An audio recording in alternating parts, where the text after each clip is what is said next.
আকাশবাণী কলকাতা। আমার বাবা এই পর্যায়ে সুকুমার রায় সম্পর্কে বলছেন তাঁরই পুত্র সত্যজিৎ রায়। আমার জন্মের অল্পদিন পরেই বাবা অসুখে পড়েন, আর সেই অসুখেই ৩৬ বছর বয়সে তার মৃত্যু হয়। আমার বয়স তখন ২.৫।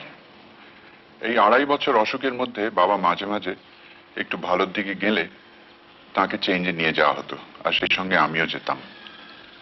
অত কম বয়সে স্মৃতি স্থায়ী হয় কিনা এ নিয়ে প্রশ্ন আছে, কিন্তু আমার এই সময় দু একটা ঘটনা খুবই সামান্য হলেও এখনো মনে আছে।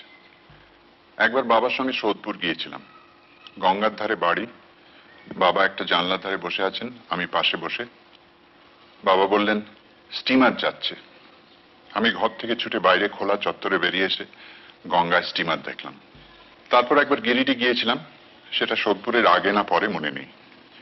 এই স্মৃতিতে অবশ্যই বাবা নেই, আছে উশ্রী নদী আর আমাদের বুড়ো চাকর প্রয়াগ। প্রয়াগ আর আমি উশ্রীর বালি খুঁড়ে জল বার করছি, এমন সময় একটি ছোট্ট দেহাতি মেয়ে এসে সেই জলে হাত ধুয়ে গেল। ব্যাস এইটুকুই।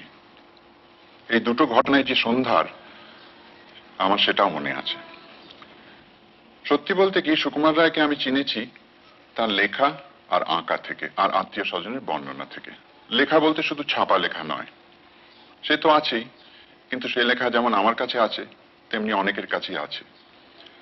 সাহিত্যিক সুকুমার রায় তো আর কারোর একার সম্পত্তি নয়। আর কোনো বাংলা বই সম্বন্ধে একথা বলা চলে কিনা জানি না। আর তারপরেই শুরু হচ্ছে সেই আশ্চর্য মানহানির মোকদ্দমা, যেখানে চমকের পর চমক একেবারে শেষ পর্যন্ত। আমার একটা বড় আফসোস এই যে হযবরলর পাণ্ডুলিপি আমি কখনো চোখে দেখিনি। সেটা যে কোথায়, এবং হযবরল আর আবুল তাবুলের মূল ছবিগুলো যে কোথায় তা কেউ জানে না। আরো আফসোস এই যে আমার বিশ্বাস পাণ্ডুলিপি থেকে বা একটা লেখার খসড়া থেকে একজন লেখক সম্বন্ধে অনেক কিছু জানা যায়।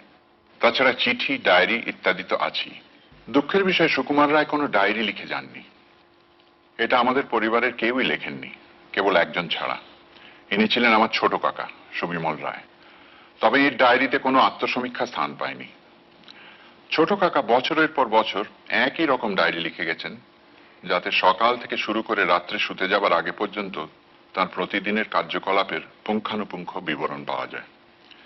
সুকুমার রায়ের কোনো দিনলিপি নেই। যা আছে তা হলো কিছু নোট বই, কিছু পারিবারিক চিঠি, একটা হাতের লেখা পত্রিকার দুটো সংখ্যা, কিছু নাটকের পাণ্ডুলিপি আর একটি খেরোর খাতা। এর মধ্যে হাতের লেখা পত্রিকা দুটোই সবচেয়ে পুরনো। পত্রিকার নাম ছিল ৩২.৫ ভাজা। দুটো সংখ্যারই মলাট সুকুমার রায়ের আঁকা। তার বয়স তখন ১৭ কি ১৮। এটা বোঝা যায় এতেই যে কিছু লেখায় বঙ্গভঙ্গ আন্দোলনের উল্লেখ আছে, অর্থাৎ সনটা বোধহয় ১৯০৫ কি ৬। লেখা নানান লোকের, মনে হয় সকলেই কলেজে পড়ার বয়স, যদিও একমাত্র বাবার ছাড়া আর কারোর হস্তাক্ষর চেনার উপায় নেই, এবং সকলেই ছদ্মনাম ব্যবহার করেছেন। এই পত্রিকার জন্যই লেখা ঝালাপালা আর লক্ষণের শক্তিশাল। বাবাদের তখন একটি ক্লাব ছিল, নাম ননসেন্স ক্লাব। এই কিন্তু মানডে ক্লাবের আগের ব্যাপার। এই ননসেন্স ক্লাবের এই নানান উদ্যোগের মধ্যে একটা ছিল ৩২.৫ ভাজা। এই কাগজে অন্য ৫ রকম লেখার সঙ্গে আরেকটি জিনিস স্থান পেল, যেটা হলো বিজ্ঞাপন, অথবা বিজ্ঞাপনের প্যারোডি। একটা উদাহরণ দিলেই এর মেজাজটা বোঝা যাবে। একটি ওষুধের বিজ্ঞাপন, সুকুমার রায়েরই হাতের লেখায়। ওষুধের নাম গন্ধ বিকট তেল। তার প্রথম লাইন কটি হচ্ছে, গন্ধ বিকট তেলের নাম শুনেছেন তো? শোনেননি? সে কি মশাই, আপনি কি কালা? বলা বাহুল্য, এই ওষুধের গুণ, এর উপাদান, মূল্য, প্রাপ্তিস্থান সবই বিজ্ঞাপনে লেখা ছিল। বাবার নোট বইগুলোর সবকটি ফটোগ্রাফি আর মুদ্রণ শিল্প সম্বন্ধে নোটস। কিছু মৌলিক গবেষণাও এতে আছে, এমনকি পেটেন্ট নেবার অভিপ্রায়ে কিছু নতুন আবিষ্কারের বিবরণও এতে আছে। চিঠি যা আছে তার অধিকাংশই বিলেত থেকে লেখা, তার মানে ১৯১২ সাল। বাবার বয়স তখন ২৪ কি ২৫। তিনি বিলেত গিয়েছিলেন প্রিন্টিং টেকনোলজি শেখার জন্য। উপেন্দ্র কিশোরকে লেখা সব চিঠিতেই কাজ এবং পড়াশোনার কথা। তার মাকে লেখা চিঠিতে জানতে পারি সুকুমারের আমসত্ত্ব আর ভাজা মশলা না হলে চলছে না, এবং এর কিছুদিনের পরের চিঠিতে জানা যাচ্ছে এইসব জিনিস লন্ডনে গিয়ে পৌঁছেছে। ভাই সুবিনয়কে লেখা চিঠিতে জানানো হচ্ছে প্রবাসী মডার্ন রিভিউ এবং তত্ত্বকৌমুদী যেন ঠিক সময় পাঠানো হয়। ছোট বোন শান্তিলতাকে একটা চিঠিতে জানানো হচ্ছে বিলেত পৌঁছানোর মাস দুয়েকের মধ্যে টাই বাঁধার দুরূহ কাজটা মোটামুটি সরবরাহ হয়ে এসেছে। কাকা কুলধরঞ্জনকে লেখা চিঠিতে কলকাতার ক্রিকেটের খবর জানার জন্য আগ্রহ প্রকাশ করা হয়েছে। এখানে জানানো দরকার যে কুলধরঞ্জন নিজে ভালো ক্রিকেট খেলতেন, যদিও উপেন্দ্র কিশোর বা সুকুমার খেলতেন বলে জানা যায়নি। আমার কাছে চিঠির চেয়েও অনেক বড় তথ্যের খনি হলো একটি খেরোর খাতা। আমি নিজে চিত্রনাট্য লেখার জন্য শক্ত বাঁধাই খেরোর খাতা ব্যবহার করি, কিন্তু বাবার এই খাতাটা ভাঁজ করে দড়ি দিয়ে পাকিয়ে রাখা যায়, যাকে সাধারণ মুদির খাতা বলে। এ হলো সেই জিনিস। খাতার রং এককালে ছিল লাল, এখন খয়েরি। প্রথম পাতা খুললে দেখা যাবে ডাইনে উপরের কোনায় ইংরেজিতে লেখা আছে মে 1918। নিচে ডাইনের কোনায় ইংরেজিতে লেখা সুকুমার রায়। মাঝখানে অনেকটা জায়গা জুড়ে খাতাটির 7 রকম নাম লেখা হয়েছে: উড়ো খাতা, ফালতো খাতা, এমনি খাতা, জাবেদা খাতা, খসড়া খাতা, বাজে খাতা আর হিজিবিজি খাতা। খাতার আদ্যপ্রান্ত দেখলে এবং পড়লে বোঝা যাবে এর প্রত্যেকটি নামই সার্থক। প্রথম পাতা উল্টোলেই বাঁদিকে দেখা যাবে একটি কবিতার খসড়া। অনেক কাটাকুটির মধ্যে যে দুটো লাইন পড়া যাচ্ছে সেটা হলো: আমি অর্থাৎ শ্রী গোবিন্দ মানুষটি নই বাঁকা, বলি যা সব ভেবে বলি, কথা কইনে ফাঁকা। এই কবিতার নিচেই একটা ছবি, একজন দাড়িওয়ালা পাগড়ি পরা বুড়ো, তার পরনে খাটো করে পরা ধুতি, ডোরাকাটা কোট আর কাঁধে চাদর।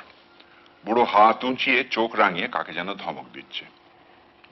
উল্টো দিকের পাতায় একটা গানের খসড়া, যে গান অনেক ব্রাহ্ম বিয়েতে আজও গাওয়া হয়, আর তার ঠিক নিচেই পেন্সিলে আঁকা তখনকার দিনের একটা যুদ্ধ জাহাজের ছবি। পরের পাতা উল্টোলেই দেখা যাবে একটা চোখ মোজা গোমড়া মুখ বুড়োর ছবি, তার নিচে বাংলায় লেখা নাজিমোভা।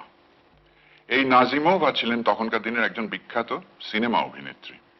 এই ছবির তলায় এই নাম একমাত্র সুকুমার রায় ছাড়া আর কারোর পক্ষেই সম্ভব নয়। এছাড়া খাতায় আছে ধাঁধা, হেয়ালি, বাংলা হরফ নিয়ে নানা রকম পরীক্ষা নিরীক্ষা, নানান গুরুগম্ভীর বক্তৃতার খসড়া, চিঠির খসড়া, সন্দেশের কবিতার খসড়া, সন্দেশের মলাটের জন্য নানা রকম আইডিয়া, আর বর্ণমালা তত্ত্বে ব্যবহারের জন্য অজস্র অনুপ্রাসের টুকরো। এই খাতাতেই মানডে ক্লাবের একটি মিটিং এর এজেন্ডা আছে, যেটা পড়ে শোনানো দরকার। এজেন্ডার প্রথমটি হচ্ছে secretary to present his annual misstatements. 2. জীবনবাবু to raise a protest. Is this a report? If so, why not? 3. Sukumar Babu to move that the secretary be dismissed.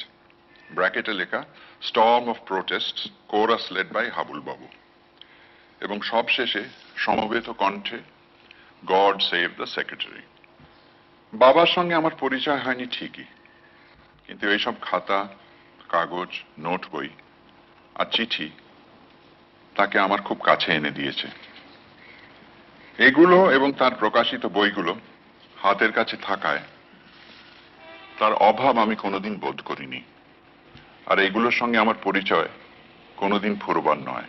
ফলে তাকে বুঝতে পারার কাজটাও শেষ হবার নয়।